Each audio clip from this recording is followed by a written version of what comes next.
Hello বন্ধুরা, কেমন আছেন আপনারা সবাই? আশা করি অনেক অনেক ভালো আছেন। আরও একটা নতুন ভিডিও নিয়ে আপনাদের মাঝে চলে আসছি। এগ ক্রিমেল, এটা বানানো যেমন সহজ, খেতেও খুবই সুস্বাদু, হেভি টেস্ট। এটা বানানো একদম সহজ পদ্ধতি, উপায় আমি দেখিয়ে দেবো, আপনারা ঘরে বানাতে পারবেন। চলুন কথা না বাড়িয়ে শুরু করা যাক। প্রথমে একটা প্যান নিয়ে নিয়েছি। প্যানটা যখন গরম হয়ে যাবে, ওর ভিতর আমি কমসে কম 50 গ্রাম মতন চিনি দিয়েছি। আপনারা কম বেশি করতে পারেন। যাদের সুগারের সমস্যা আছে তারা হালকা দিতে পারেন, আর যারা মিষ্টি খান তারা তো কোনো ব্যাপারই না, মিষ্টি খেতেই পারেন, কম বেশি দিতে পারেন, ওটা আপনাদের চয়েস। যখন প্যানটা হালকা গরম হয়ে যাবে, তখন চিনিটা ঠিক এমনই আস্তে আস্তে করে গলা শুরু করে দেবে। এটা ক্রিমের আগে দেওয়ার জন্য বানিয়েছি। দেখুন কি সুন্দর আস্তে আস্তে করে এটা ক্রিমে পরিণত হয়ে যাচ্ছে।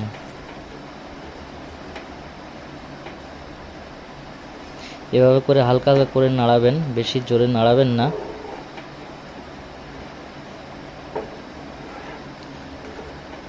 যখন দেখবেন এটা আস্তে আস্তে প্রোফাইলভাবে লাল লাল হয়ে গেছে, তখন এটাকে একটু নাড়িয়ে লাভিয়ে দেবেন। বেশিক্ষণ অবশ্য এভাবে করবেন না, তাপে রাখবেন না। গ্যাসের চুলো অবশ্যই লো ফ্লেমে রাখবেন, হাইতে করবেন না, কেননা এটা জ্বলে যেতে পারে। এরপরে এটাকে একটা ছোট্ট পাত্রে, যেটা আপনি আর কি এটা রাখতে চান, এরকম ঠিক পাত্রে রাখবেন ঠান্ডা করার জন্য।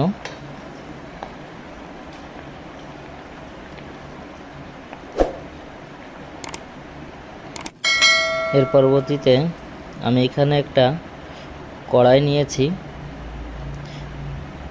কড়াইটা গরম হয়ে যাওয়ার পরে আমি এর ভিতরে 1 লিটার পরিমাণ দুধ ঢেলে দিচ্ছি।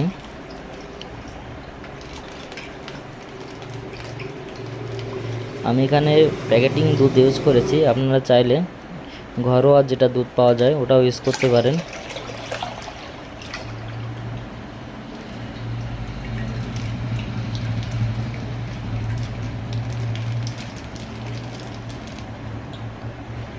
দুধটাকে গরম হতে দিয়েছি, কমসে কম 2-5 মিনিট পরে একটা উবাল হওয়ার পরে আমি এর ভিতর এখন দিয়ে দেব 2 চামচ পরিমাণ চিনি।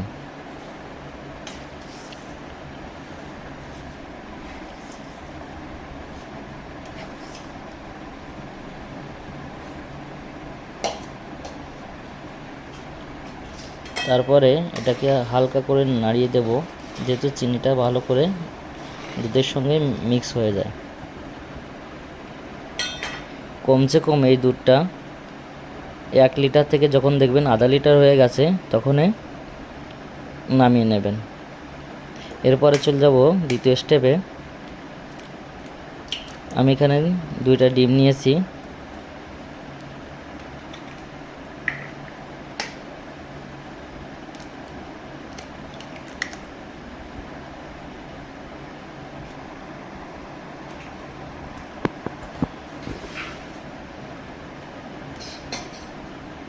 এটাকে এখন ভালো করে এভাবে করে মিক্সিং করে নেবেন, যেহেতু ডিমটা ভালোভাবে গুললে এটা খুবই এরকমই দেখা যাবে। দেখেন কত সুন্দর হয়েছে। এর পরবর্তীতে আমার দুধটা যখন হয়ে গেছে, তখন দেখুন 1 লিটার থেকে যখন আধা লিটার হয়ে গেছে, দুধটার কালার কিন্তু এরকম হবে। দুধটা ঠান্ডা হয়ে গেছে, ঠান্ডা করে নেবেন অবশ্য। এরপর যে দুটো ডিম আমি ইউজ করছি, ফেটিয়ে রাখছিলাম আগে থেকে, ওই দুটো ডিম এর ভিতরে দেব, দিয়ে একে ভালো করে আস্তে আস্তে করে নাড়িয়ে নেব।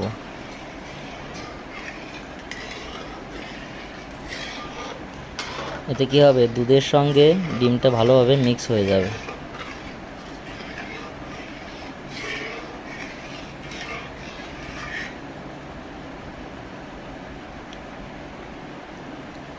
এর পরবর্তী স্টেপে আমরা যেটা চিনিটা রাখছিলাম ওর উপরে এই দুধটা ঢেলে দেব।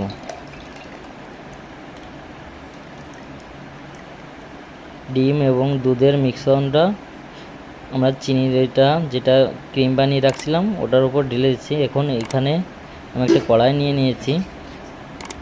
কড়াইয়ের ভিতরে কমসে কম আধা লিটার জল দিয়ে দেব এবং যখন জলটা ফুটে যাবে তখন যেটা আর কি দুধের যে মিক্সনটা করেছিলাম আমি ঢেলে রাখছিলাম ওটা মিডলে বসিয়ে দেব। অবশ্যই ঢাকনার উপরে কিছু চাপা দিয়ে রাখবেন। আমি এখানে নোড়া দিয়ে রাখছি, আপনারা চাইলে অন্য কিছু ব্যবহার করতে পারেন। কমসে কম আধা ঘন্টা এভাবে ফুটান্ত জলের ভিতর রেখে দেবেন। পরবর্তীতে একে উঠিয়ে আপনারা ফ্রিজের ভিতর ওভারনাইটের জন্য রেখে দেবেন।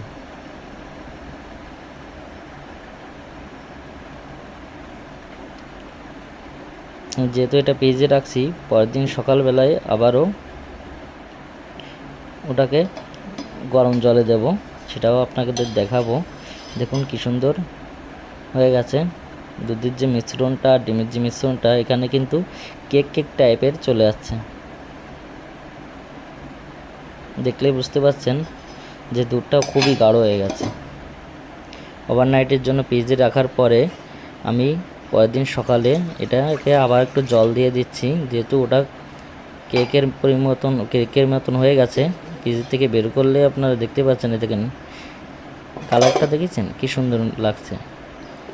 এটা যেহেতু পুরোভাবে বেরোয় চলে আসে, তার জন্য হালকা গরম জল করব, তাহলে তলায় লাগবে না, ওটা ছেড়ে যাবে। এভাবে চাকু দিয়ে চারিপাশ থেকে কেটে নেব, যেহেতু না কাটলে ওটা বের হবে না। আমি এবার এখানে একটা প্লেট নিয়ে নিচ্ছি। প্লেটটাকে দেখুন কিভাবে ধরছি, ঠিক আমার মতন করে ওভাবে ধরবেন। প্লেটটা মুখে রাখবেন, তারপরে হালকা করে উল্টিয়ে দেবেন। দেখুন কি সুন্দর হয়ে গেছে। এটা কিন্তু খেতে খুবই সুস্বাদু হবে এবং মজা হবে, পরিবারের সবাই পছন্দ করবে। অবশ্যই ঘরে বানিয়ে আমাকে জানাবেন, কমেন্ট বক্সে কমেন্ট করবেন। আর চ্যানেলটা ভালো লাগলে অবশ্যই সাবস্ক্রাইব করবেন। এমন নতুন নতুন ভিডিও পেতে আমার চ্যানেলটাকে অবশ্যই সাবস্ক্রাইব করে রাখুন, লাইক দিন, শেয়ার করুন, বন্ধুদের জানানোর সুযোগ করুন। দেখা হচ্ছে নেক্সট ভিডিও।